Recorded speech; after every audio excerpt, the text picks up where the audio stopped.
Welcome everyone to the 4D webinar series. This month is Getting Started with 4D Mobile Part 2. We're going to be going into users, groups, and authentication between Wakanda and 4D. As always, there's going to be a quick introduction here. We just want to let everybody know who is new that if you have any questions throughout this presentation, please type them into the GoToWebinar box, the question box at the bottom there. We're going to get to as many of those questions at the end of the presentation as we can. Today we're going to talk about users, groups, and authentication. We're going to go through two different demos. First, we're going to talk about using users and groups within Wakanda so you can see how that system works. And then we're going to go through a second demo where I show you how to connect that into an existing 4D database and use the existing 4D users and groups to control access to your data.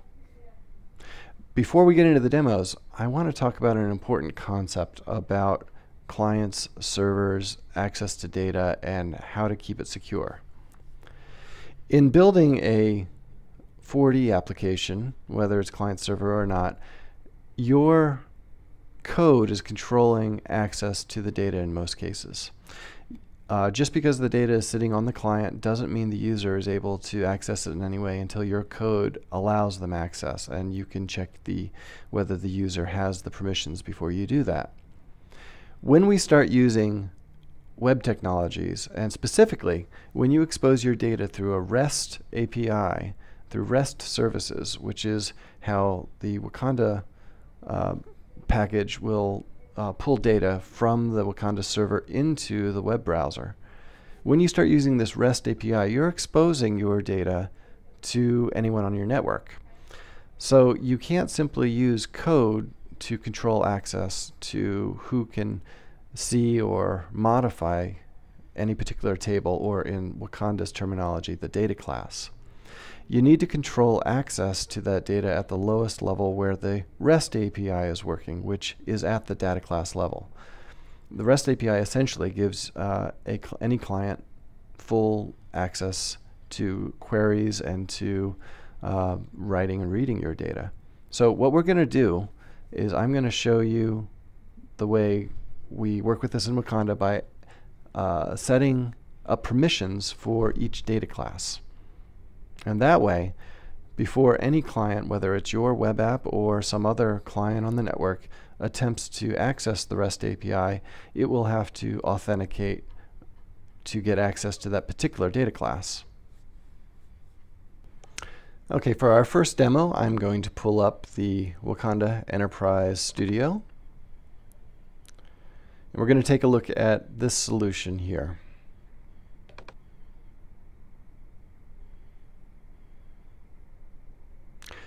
Okay, so what I'm going to show you here is where the directory is. The directory is at the solution level in the solution folder.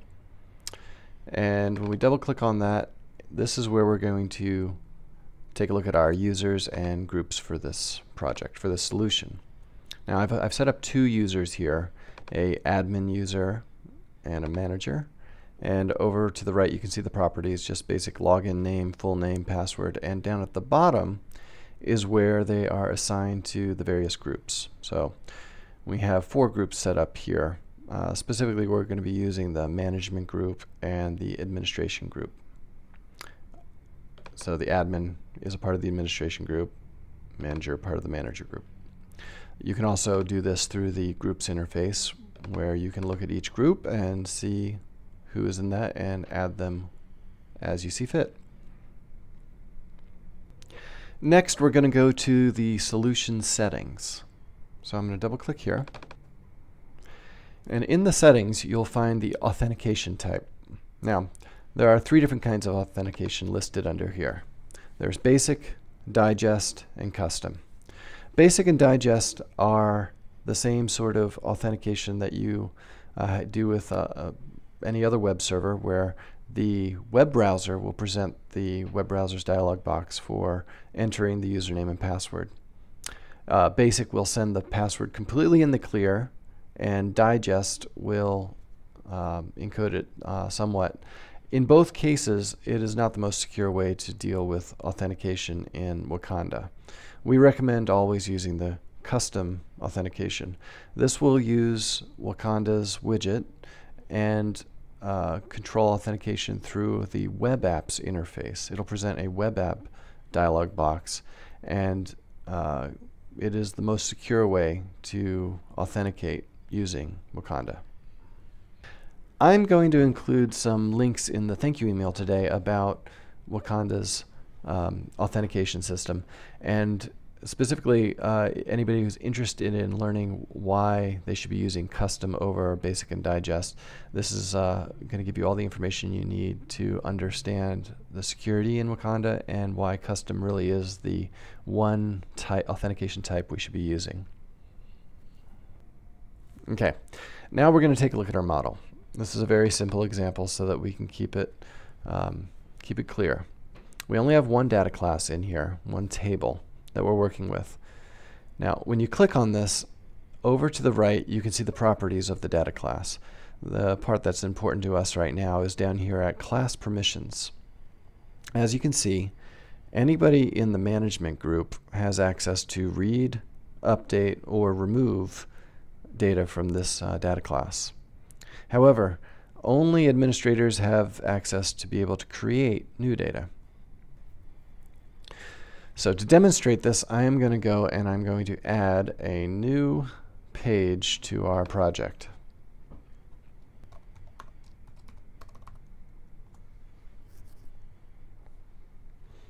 Okay, and we're going to take our one data class and drag it onto this page and auto-generate a grid that shows the data.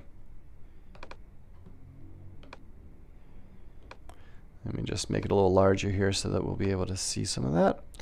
Next, we're going to add a login dialog up at the top here to control our access. Okay, now at this point we should be able to save the solution, and I'm going to start the solution up. Start the Wakanda server up by clicking here. You'll want to look down at the bottom and see when it actually is connected. Server is now connected. Okay, now we can start our project up here and take a look at it. Now, currently there's no data displayed. We haven't logged in, and that data class only had given permissions to those who were in the manager group or in the administration group.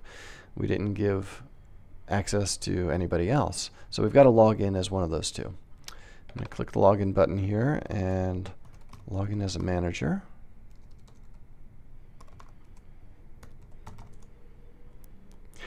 So as you can see at the top here, we are signed in as a manager now, but we don't see any data. There was one more thing that we'll need to do to make the page automatically load the data into the table once we log in. I'm going to show you what that code looks like by pulling up the Chrome JavaScript console. I'm going to type that in here. Oops. So that's source. Now we want our data class, which is test. It's going to autocomplete for us. And then we want all the data. Okay, that's the code that we want to be automatically executed once we log in. So let's go back over here to take a look at our login widget. Now, if you look at the properties, we can go over to the Events tab, and you see we can add an event for logging in and logging out. So we're going to take that same code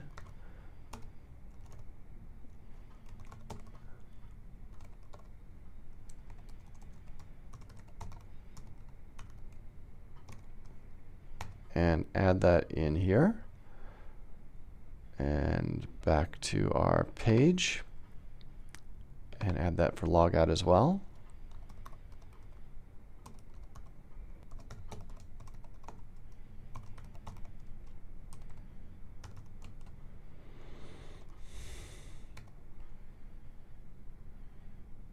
Okay, I'm going to save that and close our scripts for the login page. Let's run that again. Okay, we're still logged in as test manager. When I log out, it executes that code, and the table is now cleared of the data because we don't have access to it any longer. Let's log in as an administrator.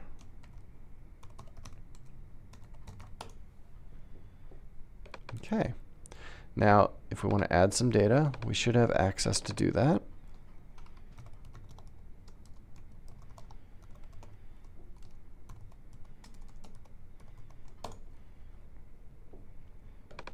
And by leaving this row, it will commit that data back to the Wakanda server. And now we can log out and log in as the manager and check our permissions there.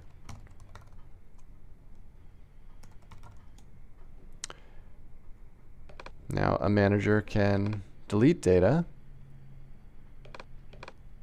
but a manager is not able to add data. So let's try that.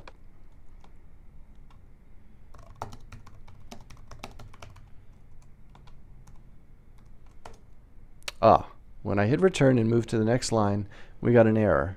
The grid was unable to save the entity. No permission to create for the WAC test data class or data store class. So this message isn't particularly helpful. It's not what we would want to present to our users. But it does show that the actual data class is protected from having any new data put in there by the manager. Now, in a real web app, you would be able to intercept this error and present a more helpful message to the user. But it does demonstrate that we do have the correct permissions set up on the manager group.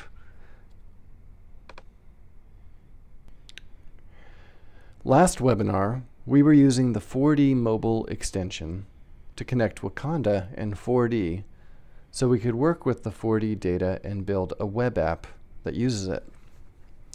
This demo, we're only going to be using the 4D mobile extension to authenticate using the 4D users and groups.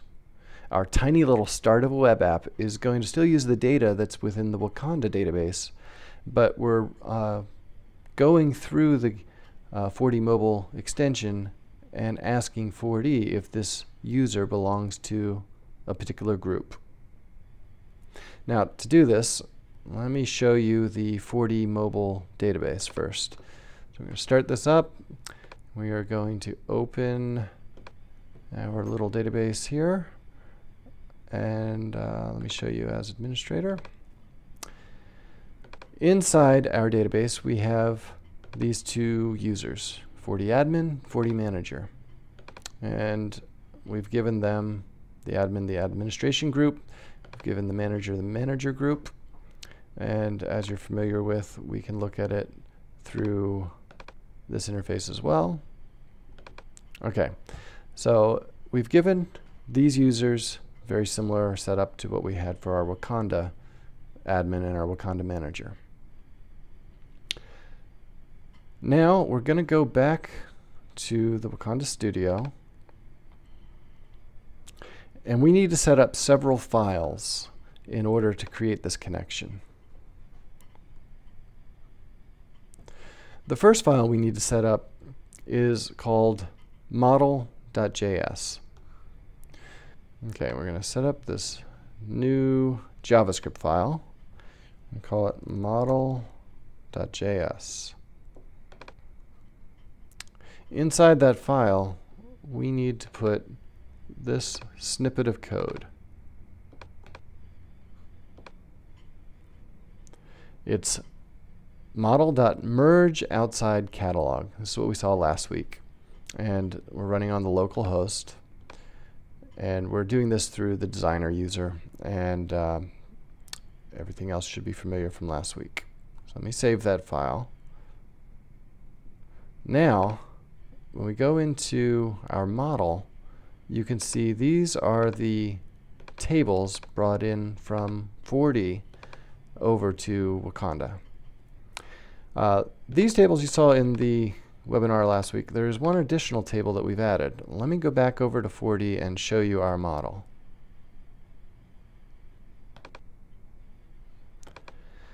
This Wakanda preference is going to allow, this table is going to allow us to attach a 4D method to it so that we can run a 4D method from the Wakanda server.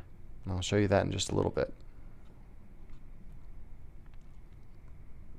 The next file we need to set up, now that we've created our connection between Wakanda and 4D, is the bootstrap.js file. Now this also lives in the project, and it can be named anything. We're going to name it my bootstrap.js. And this is a special file, but we need to tell Wakanda that it has the special status of being the active Bootstrap file. What a Bootstrap file is when the server starts up, it will execute that code immediately. So what we put in there is one line, and it sets up what we call a login listener. So we're telling the directory to set the login listener to this JavaScript function, my login listener. And we have to give it promoted rights. We're going to promote it to the admin group so that it has access to data within Wakanda that a non-promoted function would not have access to. So we want to give it admin in this case.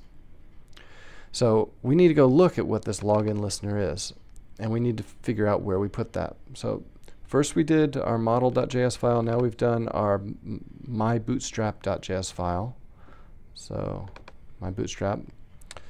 Now we want to make what we call the required.js file.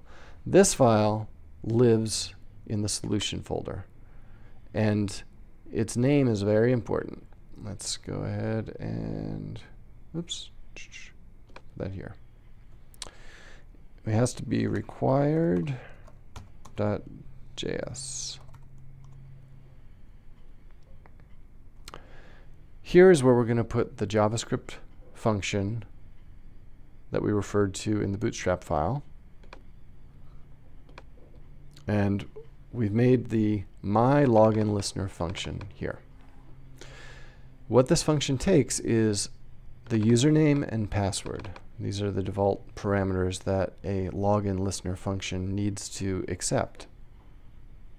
The most important thing in this function is that we are going to ask a 4D method to tell us which group this user belongs to. So this is a 4D method, check login.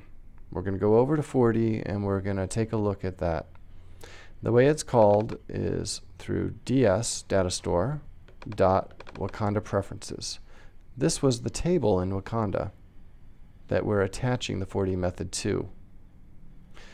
It came in through our model. You can see it right here. And I'm going to show you how to attach that 4D method in just a moment. So let's save this. Everything else past here is checking the response to see if it is equal to various groups. So if it's equal to the management group, then we're going to assign the groups, which is an array, to include management group. And then we are going to return this JavaScript object. Between these brackets shows that it's an object. And the object has the following attributes: full name, which is set to username, name set to username, and belongs to is the array of groups. So we can go down through here, and for the administration group, we're doing the same thing. And then if it's in the standard group, we're going to just say it's a guest. So this is a very basic login listener. Obviously, it can get far more complex than this. But we are most interested in this, the calling of the 4D method. And as you see, it's going to send username and password as the arguments. Let's go back over here to 4D. We are going to look in our project methods, and here is check login. So when we look at our parameters, we've got the first one is username, second one is password, and we return the group. Now, the first thing that we're going to do when we receive the username and password is run that through validate password. And we're going to take the response of validate password, and if that is true, we will go ahead and check which group was returned, or I'm sorry, we're going to go ahead and check which group the user is a part of. If the user is a part of the administration group, we're going to set the return group to that, and so on. And then we return the group. Now, in order for this to be available through 4D Mobile to Wakanda, we have to go to the method properties and make sure that it is available through the REST call. And here is where that table is set. So we are putting that method attached to the Wakanda preferences table, and the scope is table.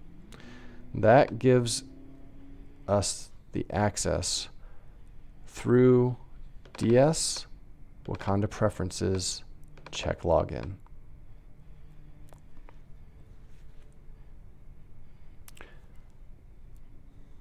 You can also find the method back here under REST methods, check login. Okay, let's test if we're able to log in using our 4D groups. I am going to close down these files here and open up our first page of our little web app. Okay.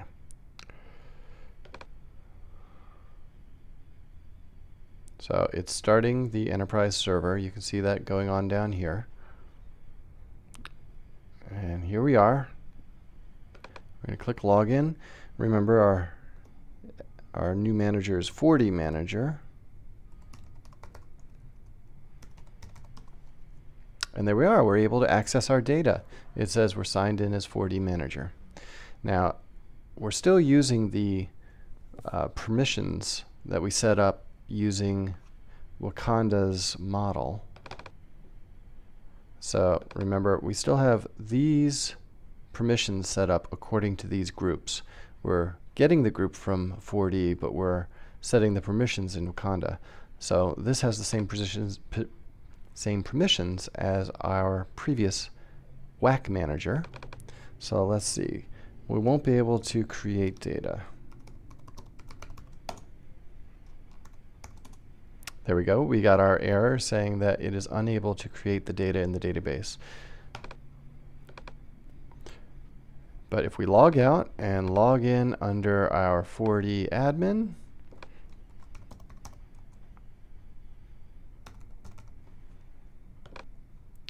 we will now be able to create new data.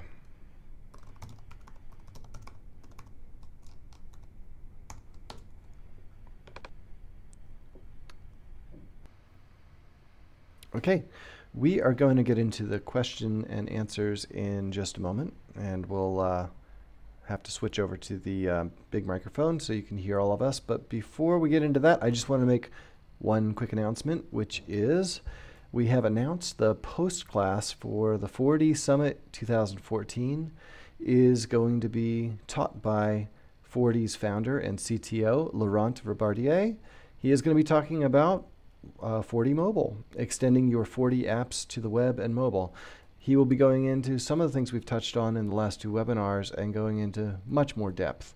And if these last two webinars have piqued your interest, please take a look into going to Summit 2014 and signing up for the October 30th post-class as well. Great. On to the question and answers. After the webinar is over, you're welcome to send emails to webinar@4D with any follow-up questions that you may have had. But let's get into the questions as we have them now. Just give me a moment to switch over so you can hear us all. I would like to introduce Dave Robbins and Sean Liu to help you with your questions today. Josh Fletcher may be joining us in a bit. We're going to take a look at these questions real quick and see what we can do. So there was a question, why even allow the plus button to add data if the user is not authorized to add data? And this is just a demo, and so it's not a finished app. And Brian actually wanted to show how the even if you hit, add, but you were not authorized, that you would get rejected from the server. So obviously in a finished application, you could reject that right at the client, but that was not the purpose of the demo. Now, there's a very good question, which I'll read the question and then Sean Liu is going to give the answer. How secure is the connection between Wakanda and 4D? When we send username and password from Wakanda, calling check login function in your example, could it be intercepted and decrypted easily? Does it use SSL? The answer to this question is no, it cannot be intercepted and decrypted easily. Because Wakanda 4D Mobile has the built-in mechanism to use a secure connection, HTTPS connection to 4D. And it's being handled automatically and it's built in, so you don't have to implement anything. And I'm no expert on this, but as Laurent Ribardier presented to us on the 4D Mobile training, it's secure. The best recommendation we can give is put 4D back in a firewall and set up the security rules to 4D, and the use of Wakanda, in the front is exposed as to the public to host the app, and that should make your app secure enough. Anything to add? Yeah, no, that's great. So, another question. So if you have many data classes in Wakanda, do you need to set permissions for each one? Well, in the demo that you saw, Brian was using the model editor, and yes, if you're using the model editor, you would need to go to each data class and set permissions. But there's also a model API where you can create the model using the model API and JavaScript. And if you do that, then you can write a JavaScript function, and basically you could go in and set permissions for all the data classes using the model API, and you wouldn't have to go and use the GUI interface to do that. So the answer to the question, if you had a big complex application with many data classes, and you might want to use a model API to create that, and then you could create functions to automatically set permissions through code, and you wouldn't have to click on each model in the GUI editor.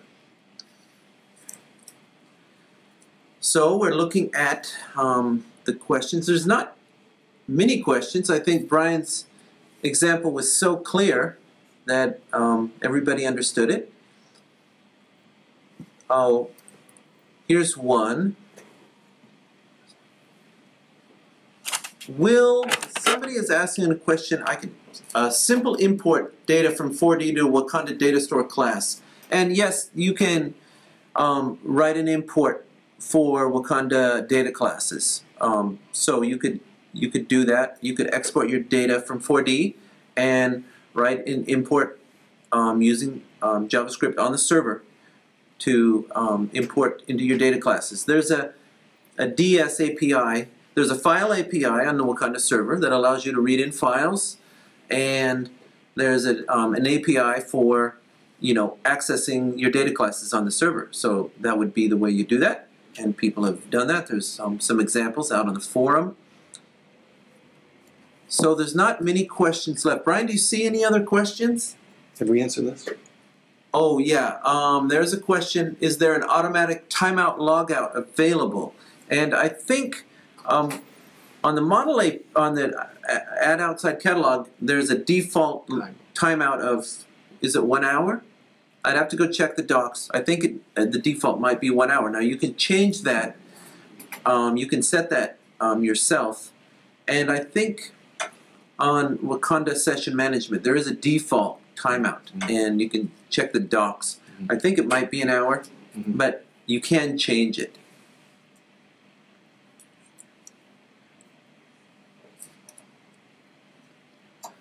There's a question, LDAP, handle it on the 4D side. I would think that that would be the best way to do that. I think native support for LDAP is coming in Wakanda server, but if you already have that handled on the 4D side, using the example Brian showed, I would leave that authentication on the 4D side. Thank you for coming to the webinar, and we will see you in a month for the next 4D webinar.